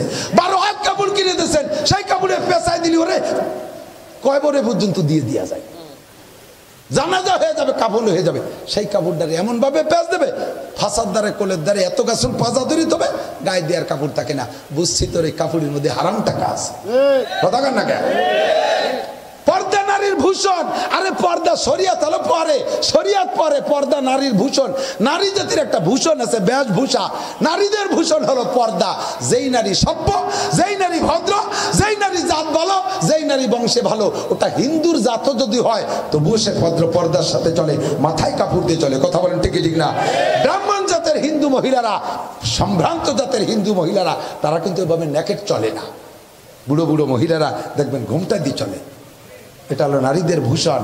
আর মুসলমানের ভাইয়া অর্ধ উলাঙ্গিনী গোপালগঞ্জের ভিতর দিয়ে, মার্কেটের ভিতর দিয়ে, বিশ্ব রোডের উপর দিয়ে, কোথায় ব্রিজ আছে সেই জায়গা যে বিকেলে যে জোড়া জোড়া আইটিয়া তসবি তাহলে টিপতি তালে থাকে, ওই জায়গা বসে জিকির ফিকির করতে তালে থাকে। বিকেলে গাছতে বার হয়েছে লুচ্চ দল, আন্তর্জাতিক খ্যাতি সম্পন্ন লুচ্চ। কথা কন ঠিক ঠিক না? তোর পোশাকে কেন সতর্ক কেনে না? তোর বাপের ইনকাম কলঙ্কিত করছিস, তোর পোশাক দেখে আমরা আন্দাজ করছি তোর বাপের ইনকাম ভালো না, তোর স্বামীর ইনকাম ভালো না, প্রমাণ করে দিছিস। ও যুবক যুবতী, পর্দার সাথে চল। আমার যুবক সোনা লক্ষ্মীরা, তোরা যেইভাবে চলিস, তুই তো মনে করিস যে আমার এই চাল চলনে কেউ না কেউ আমাকে লাইক দেবে। কার কাছে লাইক পাবা? ছেলেরা লাইক পাবা তো মেয়েদের কাছে। তুমি মহল্লাতে ঘুরতেছো, যেই মেয়েদের কাছে লাইক পাওয়ার জন্য এই লুচ্চ কাটিং চুল কাটছো, এ পাশে 3 পোষ, ও পাশে 3 পোষ দিয়ে চোর কাটিং চুল কাটছো, আর ওই ভাষা বাইরে প্যান্ট পরে ডিলিক দিয়ে বেড়াচ্ছ, চশমা সহিনা দিয়ে মাথার উপরে দিয়ে, আরে কি ভাব মোটর সাইকেলে। যে মাইয়েটার কাছে তুই লাইক পাবি বলে এইভাবে চললি, ওর একটা মাইয়ের কাছে তুই বিয়ের প্রস্তাব দিয়ে দেখিস কি জব আসে, কি জব আসে। মাইয়েতে কবে, আব্বা জীবনেও কোনোদিন বিয়ে চাই না, আমি যদি তোমার অতিরিক্ত সন্তান হয়ে থাকি, আমারে নিয়ে তুমি ঝামেলায় পড়িয়ে থাকো, তাহলে দরকার হয় রান্নাঘরের খুঁটি দিয়ে তুই আমারে দিয়ে, তবু বিয়ে চাই। ওই লুচ্চর সাথে বিয়ে বসবো না, ওই লুচ্চর সাথে বিয়ে বসবো না, ওই বেয়াদবের সাথে আমার বিয়ে দিও না। তুই জীবন ভরে সাজলি যার কাছ থেকে লাইক পাওয়ার জন্য, সে তোরে জুড়া লাথি দিয়ে চিৎ করে ফেলাই দিয়েছে, তাহলে তোর এই সাজের কি দাম হলো? মুরব্বীরা দেখলি একটা বেয়াদব যাচ্ছে, ভদ্র ছেলেরা দেখলি একটা পাঙ্কু যাচ্ছে, তাহলে তোরে পছন্দ করে কিনা? আসবি আমার কাছে, তাও তো সহজ পাবি না। আমি একবার গেছি কুমিল্লা, ওই জায়গা গেলি একটু জোরে কান সুবহানাল্লাহ। আমার নবী বলেন মেরাজের রাতে আমি সরাসরি আল্লাহ পাকের সামনে বসেছিলাম, আমার মাঝে আর আল্লাহর মাঝে কোনো পর্দা ছিল না, বিনা পর্দা আমি আল্লাহকে এই 2 চক্ষু দিয়ে দেখেছি। জোরে কান সুবহানাল্লাহ, আল্লাহু আকবার। আব্দুল্লাহ ইবনে সালাম রাদিয়াল্লাহু তাআলা, কষ্ট হচ্ছে? আব্দুল্লাহ ইবনে সালাম ইহুদিদের বহুত বড় একজন আলেম। মদিনায় ইহুদিদের বসবাস বেশি ছিল। হুজুর হিজরত করে যাওয়ার আগেই আব্দুল্লাহ ইবনে সালাম ইহুদিদের বড় আলেম। উনি জানছে যে মক্কায় মুহাম্মদ সাল্লাল্লাহু আলাইহি ওয়াসাল্লাম নামে একজন নবী নবুয়তি দাবি করছে। কেউ মানে কেউ মানে না, কিন্তু আব্দুল্লাহ ইবনে সালাম তৌরাতের ভিতরে, ইনজিলের ভিতরে পড়ছে যে শ্রেষ্ঠ নবীর নাম হবে মুহাম্মদ, মক্কায় তার আগমন হবে, এই টাইমে আসবে, সবকিছু মিলে গেছে। তারপর আব্দুল্লাহ ইবনে সালাম মদিনা থেকে মক্কায় যাই নাই হুজুরের কাছে একটা পরীক্ষা করার জন্য। সেটা হলো উনি ইনজিলের ভিতরে, তৌরাতের ভিতরে পড়ছে যেই লোকটা শ্রেষ্ঠ নবী মুহাম্মদ নবী হবে, ওই লোকটা মক্কায় 13 বছর থাকবে, জাতির নির্যাতন সহ্য করতে না পারে মদিনায় হিজরত করবে 13 বছর নবুয়তির পরে। যদি ওই লোকটা সত্যই নবী হয়, তাহলে আমি হাতে গুনে রাখলাম 13 বছরের পরে মক্কায় থাকতে পারবে না, মদিনায় আসবেই। আর যখন মদিনায় আসবে আমি বেঁচে থাকলে সেই সময় তার কাছে বায়াত হব। যদি ওই লোকটা মক্কা থেকে 13 বছর পরে মদিনায় না আসে, তাহলে বুঝবো যে ভণ্ড, ও ভণ্ডর কাছে যাওয়া যাবে না। এই অপেক্ষায় আমি একটা পরীক্ষা নিয়ে বসে রয়েছি। জাস্ট 13 বছর পুরিয়ে গেছে, আমার নবী মদিনায় চলে গেছে। 1 নম্বর পরীক্ষায় হুজুর পাস। কতক্ষণ দলে দলে সাহাবায়ে কিরাম হযরত নবী পাক সাল্লাল্লাহু আলাইহি ওয়াসাল্লামের কাছে আবু আইয়ুব আনসারীর বাড়িতে যাচ্ছে। আব্দুল্লাহ ইবনে সালাম কয় আমিও গেছি, আমিও গেলাম। যাইয়া প্রথম নিয়ত করছি যে 3টে প্রশ্ন করব, কিন্তু ফার্স্ট নজরে, প্রথম নজরে ওই লোকটার চেহারা দেখা আমার প্রশ্ন সবগুলাই গেছে। যেই চেহারার কাছে প্রশ্ন করব, ওই চেহারা জীবনও কোনোদিন মিথ্যে কথা বলতে পারে না। চেহারা দেখলে বোঝা যায় না? কথা কন না কেন? চোরের চোখ দেখলি টের পাওয়া যায় চোর, ডাকাতির চোখ দেখলি বোঝা যায় যেটা ডাকাত, ভালো মানুষের চেহারা দেখলি বোঝা যায়, ঘুষখোর অফিসার দেখলি বোঝা যায়, সুদখোর পার্টি দেখলে টের পাওয়া যায়, দুকাবাজি করে মাতুব্বার, যেই মাতুব্বাররা ঘুষ খেয়ে মাতুব্বার করে, আল্লাহর রহমতকে পেটটা দেখলি টের পাওয়া যায়। কতক্ষণ গাঁজা করে, আবাকর, ফেন্সিলিল, হিরোইন করকে দেখলিও টের পাওয়া যায় 3-4টি একসাথে রাস্তায় দিয়ে এভাবে সাজরাইয়ে গরু সাজানোর মতো সাজরাই ধরি হাঁটে। এই একটা ধরে রাখছে, মাল খাইছে বলে তাল হারাই গেছে, আষাঢ় ভাষাকে পড়িয়ে যায়নি কে জন্য একটা ধরে রাখছে। ভালো মানুষের চেহারা দেখলিও আব্দুল্লাহ ইবনে সালাম কয় নবী পাকের চেহারা দেখে আমি বুঝে ফেলাইছি এই লোকটাই শেষ নবী হবে, বিশ্ব নবী মুহাম্মদুর রাসূলুল্লাহ হবে। আমার আর কোনো প্রশ্ন থাকলো না। আমি যে সামনে বসে গেছি, একে একে অনেক জিজ্ঞাসা সবাই করতেছে, নবী প্রশ্ন জবাব দিচ্ছেন। আমিও 3টে প্রশ্ন পরের দিন গিয়ে করলাম, যেই 3টে প্রশ্নের জবাব নবীরা ছাড়া দিতে পারবে না, কোনো নবী রাসূল ছাড়া দিতে পারবে না। ও বন্ধুরে, নবী পাকের কাছে প্রশ্ন 3টে করার সঙ্গে সঙ্গে আমাকে জবাব দিয়ে দিলেন সুন্দর কইরা। আমি আর কাল বিলম্ব করলাম না, আমি পড়ে ফেললাম লা ইলাহা ইল্লাল্লাহ মুহাম্মাদুর রাসূলুল্লাহ সাল্লাল্লাহু আলাইহি ওয়াসাল্লাম।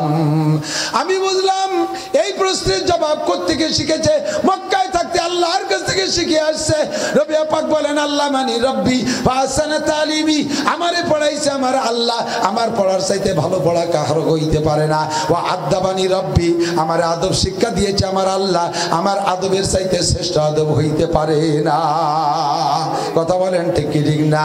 আমার নবী বলেন আনা খাতামুন নবিয়্যিন লা নাবিয়্যা বাদি, আমি হলাম শেষ নবী, আমার পরে আর কোনো নবী আসবে না, আমার পরে কোনো নবী আসবে না। এই নবী পাককে দিয়ে আল্লাহ পাক রব্বুল আলামিন কিয়ামত পর্যন্ত দায়িত্ব পালন করাবেন। আমার নবীর মাঝে কিয়ামতের আগে আর কি কোনো নবীর দরকার হবে? কোনো নবীর দরকার নেই। আমাদের জন্য কমপ্লিট কোর্স, একেবারে পূর্ণ একটা সিলেবাস আল্লাহ নবীর মাধ্যমে আল্লাহ তাআলা রেখেছেন। যেই সিলেবাসটা দিয়েছেন সেই সিলেবাসের নাম হলো জালিকাল কিতাব। একটু আরবিতে কোন কি নাম? বলেন কি কিতাব? জালিকাল কিতাব। কোন কিতাব? আল কুরআন। বলেন কোন কিতাব? ওর মধ্যে কোন তার বাকি আছে? অন্যান্য সব ধর্মের ভিতরে সামান্য সীমিত হাতে গোনা কিছু সিলেবাস আছে, ওর পর আমল করলে ধর্ম পালন হয়ে যায়। কোন ধর্মে কি সেটা আমি বলবো না, আমাদের চোখের সামনে সকলেই জানি। এক এক ধর্মের সিজনালি কিছু আমল আছে, ওইগুলো করলে তাদের ধর্ম পালন হয়ে যায়। মসজিদের ভিতরে যুবকরা আইসে, ম্যাট্রিক পরীক্ষার্থী ক্যান্ডিডেট যারা দোয়া নিতে আইসে এসে মুসাফা করে মাথায় ফু নিয়ে দোয়া নিয়ে যাচ্ছে। লাস্টে আইসে এক পাঙ্কু, চেহারা দেখেই বুঝে ফেলাইছে উনি মাল খায়। মাজাটা এই মুঠের মধ্যে ধরা যায়, হাতে এই পোস্টারের মতো একটা মোবাইল, একটুক ইন্দুরির আঙ্গুলের মতো আঙ্গুল, তার এক হাত দিয়ে ধরে রাখতে পারতেছে না, 2 হাত দিয়ে। সেই অবস্থায় আমার সাথে মুসাফা করতে এসে মোবাইল দিয়ে মুসাফা করতেছে। এই গেছে আমার মাথা গরম হইয়া।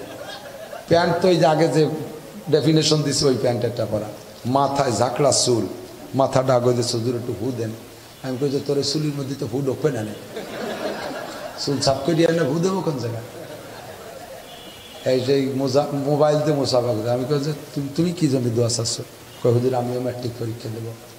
তুমি পাস করবা, তুই ফেলও করতে পারবি না, যা পাস না করলে তো ফেল করতে হবে, তুই তাও পারবি না। এই 4 আঙ্গুল বান্দর এত বড় মোবাইল নিয়ে, আর এই বান্দরের চুল নিয়ে আছে আমার কাছে দোয়া চাইতে। এই তুই কি খাইস ক? দূরি বেড়াইছি, তুই কি খাইস ক? আমি তত্তরায় কাঁপতেছি, বয়তে আর দোয়া টোয়া না নিয়ে দেশে দই। আমি এদিকায় শোন, এদিকায় আসে না ভয়, আমাকে কোনো ভয় না, এদিকায় তোর দোয়া দেবো।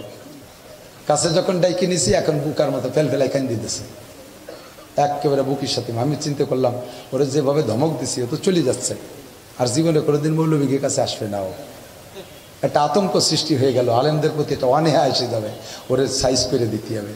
বুকির মধ্যে নিয়ে আর মিশাই দোষে মনে হয় যেন 10 কেজি, আমি তো শূন্য মানুষ, তারপরে ওর গায়ে মনে হয় 10 কেজি ওজন নেই। মাল খাতি ভিতরে খোলা হয়ে গেছে, শুয়ে গেছে।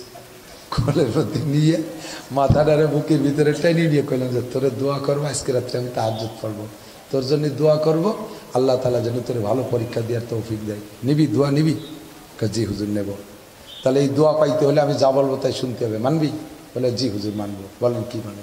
আমি যে এক্ষুনি যাইয়ে নাফিতের দোকানে যে পুরো মাথা চাইছি ফেলে দিয়ে, চুল হলো 20 চুল, গুড়া রাখলি হবে না, চাইছি ফেলে দিবি। জি হুজুর 1 নম্বর কবুল করলাম। 2 নম্বরে এই যে পোশাক আর কোনোদিন পরবি না, প্যান্ট পরলি ঢিলা ঢালা, নাহলে সুন্নতি পোশাক পারবি? জি হুজুর পারবো।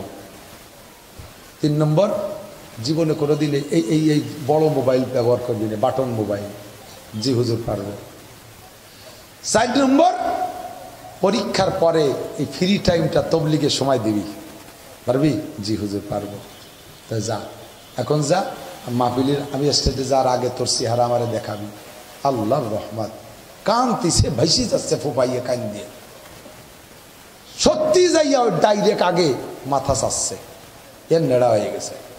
বাড়ি যাইয়া মার কাছ থেকে টাকা নিয়ে নতুন করে পাঞ্জাবি পায়জামা কিনে এরপরে একেবারে টুপি মাথায় দিয়ে রুমাইলেরটা দিয়ে হুজুর সেজে আমার কাছে আইছে। আল্লাহ, পরাণ ভরে দোয়া দিছি। পরে ও ফোন করছে, হুজুর পরীক্ষার পরে রেজাল্টের পরে, হুজুর আমি ভাবতেও পারি নাই যে আল্লাহ আমাকে এত ভালো রেজাল্ট দেবে। আমার স্যাররাও অবাক হয়ে গেছে। আমি বললাম যে শোন, সবসময় দোয়া কবুল হয় না।